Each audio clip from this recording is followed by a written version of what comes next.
My dad looked at me across the breakfast table and said, "You know, if you'd been born a girl, I would have named you Rebecca." He laughed like it was nothing, just a random thought. But I'd been up all night wearing my sister's dress in front of my bedroom mirror, and those words hit me like he'd read my diary. Because here's what I'd never told anyone. For 3 years, I dress in secret. In a way, I feel more attached to my feminine side. And in that moment, sitting there with my untouched toast and my father's casual smile, I had to decide, do I keep pretending to be his son, or do I risk everything to become the daughter he never knew he always wanted? My name is Jamie Matthews. I'm 19 years old. And for as long as I can remember, I've been living 2 lives. To the outside world, I was the perfect son. My dad's pride and joy. He'd introduced me to his friends at the construction site where he worked.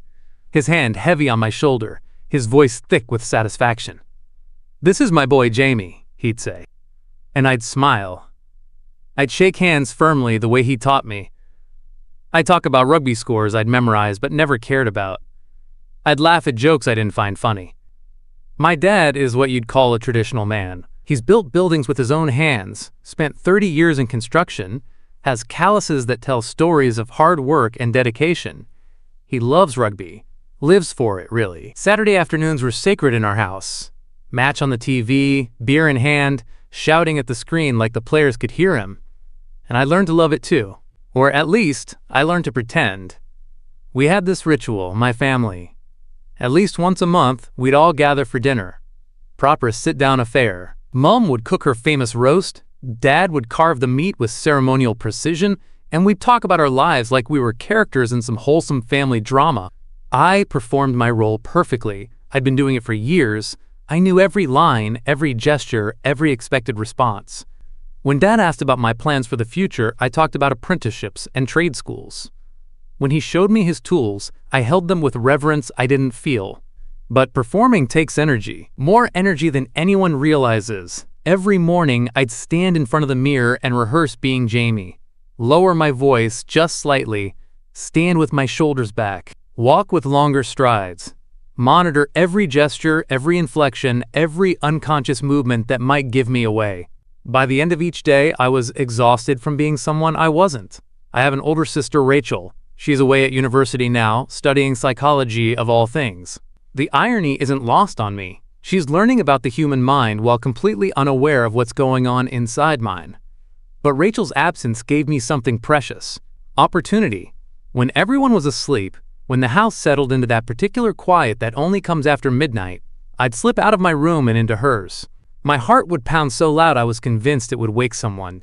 Every creak of the floorboards felt like an alarm. Her closet was a treasure trove of possibilities. Dresses, skirts, blouses, and colors I could only dream of wearing in daylight.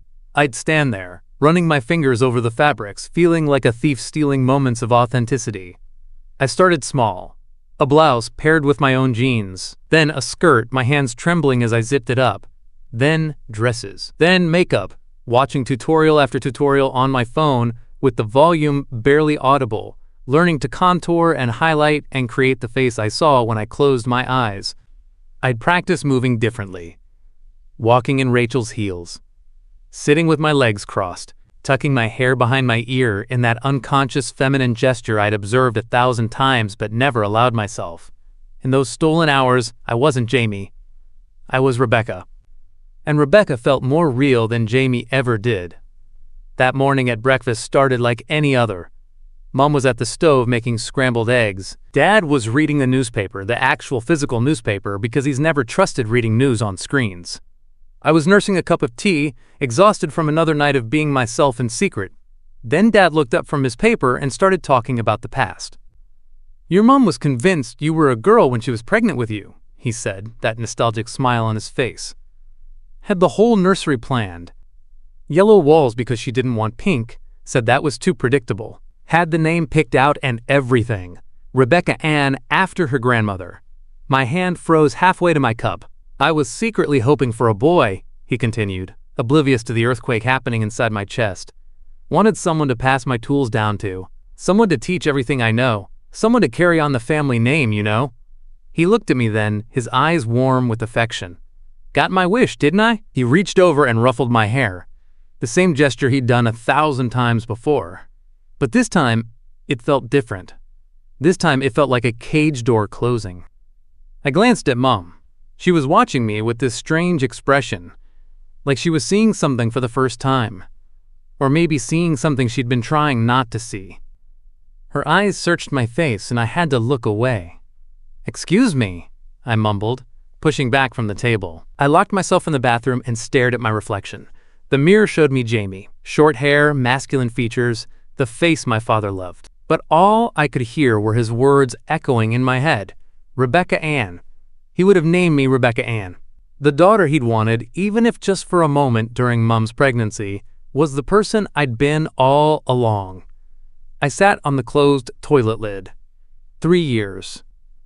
I'd known for 3 years. 3 years of research and online forums and late-night conversations with strangers who understood. 3 years of planning, of telling myself I'd transition when I got to university, when I had my own space, my own life, when I was far enough away that I wouldn't have to see the disappointment in my father's eyes. But his words changed something fundamental. All this time, I'd been so afraid of what I'd be taking away from him. His son, his boy, his legacy. I'd convinced myself that telling the truth would destroy him, that he'd see it as losing a child. But what if I'd been wrong? What if the son he loved didn't really exist? What if Jamie was just a performance, a shell, a costume I wore to make him happy? What if I'd been depriving him of something too? The daughter he could have had, the real relationship we could have built if I'd just been honest. The terrifying thought formed slowly, like dawn breaking. What if telling the truth wasn't taking something away? What if it was finally giving him what he'd wanted all along? I thought about Rebecca Ann, the name that almost was, the daughter that could have been, and I realized she was still here. She'd always been here, just hidden, just waiting. My breath came in short gasps, but underneath the fear, there was something else. Hope. I stood up and looked at myself in the mirror one more time, and I made a decision. I was going to tell him. Not someday, not after university, not when it was convenient or safe or easy. This weekend. Dad's birthday was Saturday. We always did the big family dinner for his birthday. Mom's roast, Rachel coming home from uni, the whole celebration. And I was going to give him a gift he'd never expect. I was going to give him the chance to meet his daughter, the real me. I just had no idea that the truth would destroy him before it could save us both. Saturday arrived faster than I was ready for. Rachel came home Friday night, bursting through the door with her usual energy, bags full of laundry and stories about university life. I helped her carry her things upstairs, my stomach in knots, wondering if I should tell her first. But the words wouldn't come. Mom spent all day Saturday in the kitchen, the house filling with the smells of roasting meat and fresh bread. Dad was in a good mood, exactly as I'd hoped. 52 years old and still strong as an ox, he kept saying, making jokes about refusing to slow down. The table was set beautifully. Mom's good meal and candles. And then the doorbell rang. "That'll be Dwayne," Dad said, grinning. "Forgot to mention, I invited my brother. Haven't seen him in months." My heart dropped. Uncle Dwayne. Dad's younger brother, by 4 years. He worked in construction too, though he'd moved to Manchester a few years back. I barely knew him anymore, just saw him at Christmas and occasional family gatherings. This wasn't part of the plan. This wasn't supposed to happen. "Jamie, get the door, would you?" Mom called from the kitchen. I opened it to find Uncle Dwayne standing there with a bottle of wine and that easy smile he shared with my dad. Same broad shoulders, same rough hands, but there was something different about him. Something gentler in his eyes. "Jamie," he said, pulling me into a bear hug. "Look at you, all grown up. How's my favorite nephew?" "Good, Uncle Dwayne," I managed. "Come in." Dinner started normally enough. Dad at the head of the table, carving the roast with ceremony. Rachel chatting about her coursework. Uncle Dwayne telling stories about his latest construction project. Mom making sure everyone's glasses were full. And me, sitting there with my secret burning a hole in my chest. I'd worn a button-up shirt, nicer than usual. I'd spent extra time on my hair that morning, even though it was still cut short. Small things. Preparations. But now, with Uncle Dwayne here, everything felt wrong. More witnesses. More complications. I pushed food around my plate, barely eating. "You all right, love?" Mom asked quietly. I looked at her, really looked at her. And I saw that same expression from the breakfast table, like she knew, like she'd been waiting for this. Actually, I heard myself say, my voice sounding distant, "I need to tell you all something." The table went quiet. Dad looked up from his plate, fork frozen midair. Rachel stopped mid-sentence. Uncle Dwayne set down his wine glass. "What's wrong, son?" Dad asked, concern creeping into his voice. I stood up. My legs felt like water. "I need to show you something," I said. "Actions speak louder than words, right? That's what you always taught me, Dad." He nodded slowly, confused. "I'll be right back." I climbed the stairs to my room, each step feeling like walking to my own execution. In my closet, hidden behind boxes and old clothes, was a garment bag. I bought the dress 3 weeks ago, online. I'd never worn it, never even taken it fully out of the bag. But I'd imagined this moment 100 times. I laid it out on my bed, a blush pink off-the-shoulder evening gown with a structured fitted bodice. The kind of dress I'd only ever dreamed of wearing. The kind of dress Rebecca would wear. My hand shook as I undressed. First, the undergarments I'd ordered, then shapewear to create the silhouette I needed. I pulled the dress up carefully, feeling the soft fabric against my skin, the way it hugged my waist and flowed over my hips. The bodice was fitted perfectly, cinched to create an hourglass shape. The off-the-shoulder neckline was adorned with large, three-dimensional rose appliques, delicate and beautiful. The skirt was dramatic, a high-low hemline with layered cascading ruffles. It revealed one leg through a soft, asymmetric slit while flowing into a long, elegant train at the back. Every time I moved, it moved with me, fluid and graceful. I stepped into the delicate ankle-strap high-heeled sandals, jewelry next. A layered silver necklace, subtle earrings, then my hair, and finally, makeup. Foundation first, smoothing my complexion. Contouring to soften my features. Defining my brows. Neutral eyeshadow, nothing too dramatic, a natural rosy lip. I stood back and looked at myself in the full-length mirror, and for the first time in my life, I saw myself looking back. Not Jamie. Not the costume I wore every day. Rebecca. I was Rebecca Ann, the daughter my parents almost named. The daughter who'd been hiding for 19 years. The daughter who was real, who'd always been real, even when no one else could see her. I took one more breath, smoothed down the dress, checked my reflection one final time, and I opened the bedroom door. The walk down the stairs was the longest journey of my life. My heart was beating so hard I thought it might crack my ribs. I reached the bottom of the stairs, turned toward the dining room, and I walked through the doorway. The silence was deafening. Dad's face went through a series of expressions so quickly I couldn't track them all.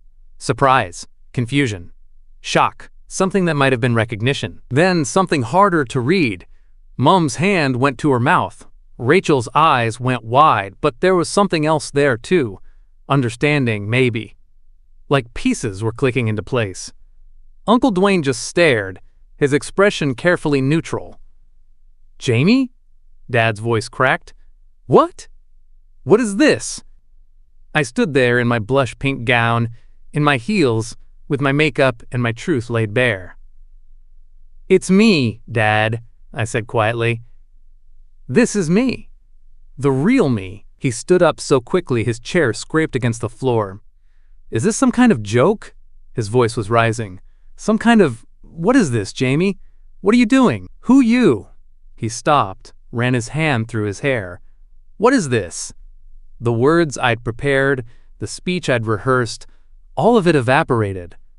All I had left was the truth. He looked at me like I was a stranger. Like the person standing in front of him was totally different. The room felt like it was closing in. This was it. This was the moment I'd feared. The moment where everything shattered. And then Uncle Dwayne stood up. "Tom," Uncle Dwayne said, his voice calm but firm. "Sit down." Something in his tone made Dad listen. He sank back into his chair. Uncle Dwayne turned to me. His eyes were kind. "Rebecca, is it?" I nodded, not trusting my voice. "That's a beautiful name," he said. "And you look beautiful." "Let me tell you something, Tom," he said, turning back to his brother. "Something I've never told you before." The room held its breath. He turned back to Dad. "Your daughter just showed you more courage than most people have in their entire lives. She didn't have to do this. She could have waited, could have kept pretending, could have made it easier on herself. But she didn't. She respected you enough, loved you enough, to show you the truth." Dad's face was unreadable. Dad's voice was smaller now. I don't understand. You don't have to understand, Mum said suddenly, speaking for the first time since I'd come downstairs. We all turned to look at her. She stood up and walked over to me. Her eyes were wet, but she was smiling. She reached out and touched my face gently. She pulled me into a hug, and I broke. My mother was holding me, and she wasn't letting go. I love you, she said into my hair. Every part of you. In whatever form you present yourself. You're my child, that's all that matters. Over her shoulder I could see Dad. He was watching us, and something in his face had cracked open. Rebecca Ann, he said quietly. I lifted my head. He stood up slowly and walked over to where Mum and I stood. I'm not. He stopped, started again. I'm not good with change. You know that. I'm not good with things I don't understand. But you're my... He struggled with the word, then forced it out. You're my daughter? I nodded. Then I need to learn, he said. I need to figure out how to be your dad. Still, in a different way. I stepped forward and let him pull me into a hug. He smelled the same as he always had. Wood shavings and aftershave. Home. I'm sorry, he said into my hair. I'm sorry I said those things. I'm sorry I was scared. I'm still scared. Rachel spoke up from where she'd been sitting quietly. For what it's worth, Rebecca, she said, smiling through tears of her own. You look absolutely stunning. And if you need any makeup tips, I'm here. We all laughed, the tension breaking like a fever. Uncle Dwayne raised his wine glass. To Rebecca, he said. To courage. To truth. To family. To Rebecca, they echoed. And I stood there in my blush-pink gown, surrounded by my family, and felt seen for the first time in my life. The rest of that dinner is something I'll remember forever. We talked. Really talked. Dad asked questions. Some clumsy, some touching, all of them real. About when I knew. About what I needed. About what came next. Mum shared stories about the pregnancy, about how sure she'd been I was a girl, about the dream she'd had of a daughter. You know what you did tonight? He said. You didn't just save yourself. You saved your whole family. You gave them permission to be real with each other. I didn't understand then, but I think I do now. It's been 6 months since that dinner. Dad still struggles sometimes. He's learning a new way to love me, a new way to be proud of his daughter, but he's learning. As for me, I'm Rebecca Ann Matthews, the daughter my mother dreamed of, the daughter my father never knew he always wanted, the daughter who finally stopped hiding. And every time Dad looks at me now, really looks at me, I see something I never saw when I was pretending to be his son. I see recognition. I see love. I see a father who's finally meeting the child he was meant to have all along. If this story resonated with you, please hit that like button and subscribe to the channel. And if you're hiding too, know this: you deserve to be seen. You deserve to be loved for who you really are. It won't be easy. It might not be perfect. But you deserve the chance to find out. Leave a comment below if you want to share your own story, or just to let me know you're out there. You're not alone. You never were. Until next time, be brave, be true, be yourself. This is Rebecca, signing off. The end. The Gender Diary exists to light that path with shared stories. Whether you found connection in this narrative, you're on your own journey of gender exploration, or you're here seeking understanding, your subscription fuels our mission. Every subscriber empowers us to keep illuminating these authentic experiences for our community. Kindly drop a comment below. Your voice adds to the tapestry of experiences that makes this space meaningful. Until our next story unfolds.